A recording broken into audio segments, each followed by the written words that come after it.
अपने पीछे शब्द विचार का परिभाषा और उनके वर्गानुसार का अपन लोगों ने अध्ययन किया था। शब्द विचार के भाग संख्या 2 के अंतर्गत अपने उसका दूसरा वर्ग पढ़ेंगे। दूसरा वर्ग है रूप की दृष्टि से शब्द भेद। रूप की दृष्टि से शब्दों के भेद कितने होते हैं, तो सबसे पहले अपने देखेंगे। पहला है विकारी और दूसरा है अविकारी। अविकारी क्या है, विकारी क्या है, इसका अपने परिभाषा और उदाहरण के तौर पर समझेंगे। तो सबसे पहले देखिए कै के अंतर्गत विकारी शब्द कौन से हैं। परिभाषा में देखेंगे तो जो शब्द कारक चिन्ह, लिंग, वचन, पुरुष अथवा क्रिया के अनुसार बदलते हैं, विकारी शब्द कहलाते हैं। यानी कि विकारी शब्दों में क्या होता है, कारक चिन्ह, एक तो विभक्ति चिन्हों का, दूसरा लिंग, वचन, पुरुष और क्रिया के आधार पर उनमें परिवर्तन होता है, विकार उत्पन्न होता है, तो वो विकारी शब्द कहलाते हैं। जैसे उदाहरण के तौर पर लिखा है कि लड़का, लड़का एक वचन है, लड़के का लड़के ये बहुवचन में तब्दील हो गया, तो वचन के आधार पर भी बदल गया, जैसे लड़कों।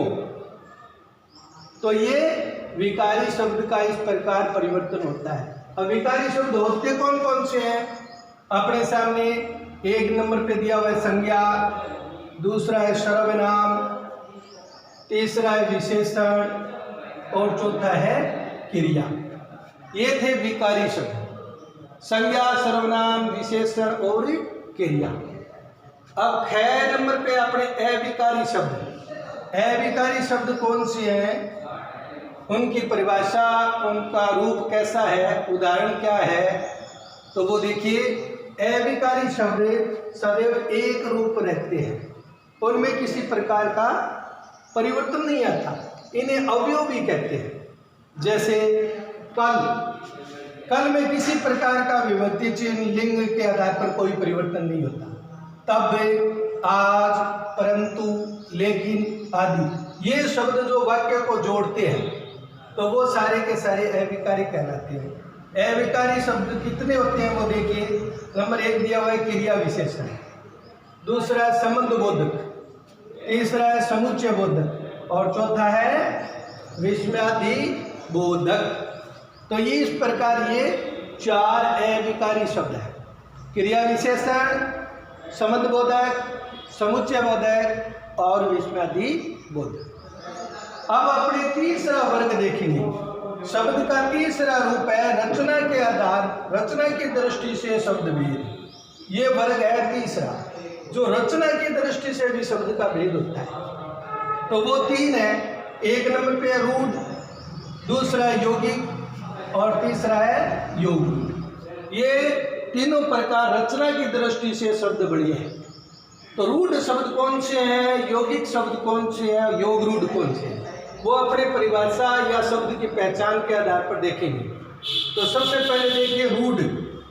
रूढ़ शब्दों का विस्तार से वर्णन देखिए। जिन शब्दों के खंड नहीं हो सकता, खंड का मतलब होता है टुकड़े, उसके टुकड़े नहीं हो सकते, रूढ़ शब्द कहलाते हैं।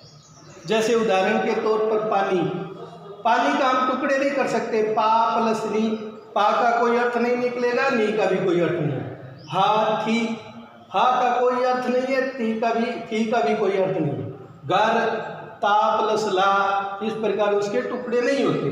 तो ये सारे के सारे रूढ़ शब्द हैं, जिनके टुकड़े नहीं हो सकते या उनका कोई अर्थ नहीं निकलता, ऐसे शब्दों को हम रूढ़ कहते हैं। दूसरे अपने पास में यौगिक। यौगिक शब्द देखिए, रचना की दृष्टि से दूसरा शब्द है यौगिक। यौगिक शब्द 2 या 2 से अधिक शब्दों के योग से बनते हैं। योग का मतलब होता है जोड़ से, 2 शब्द या 2 शब्दों से अधिक जोड़ होता है ना, वहाँ पर खंड करने पर इनमें निहित अर्थ पूर्वर्त बना रहता है। पूर्वर्त मतलब पहले का जैसा बना रहता है। उदाहरण के तौर पे दिया हुआ है जैसे पाठशाला।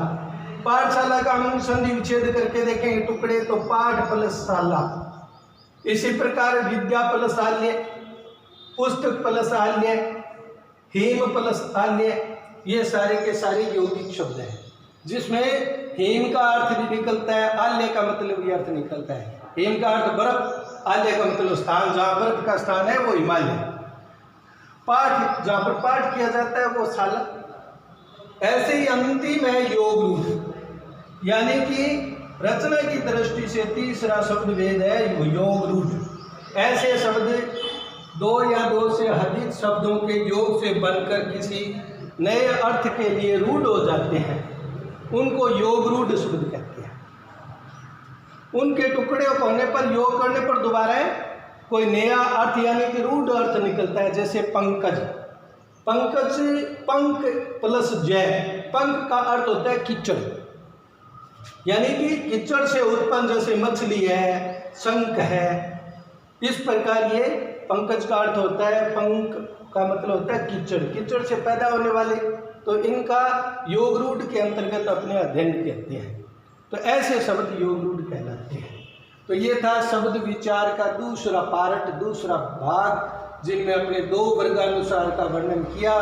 तो आप लोगों को ये अपनी कॉपी में करना है।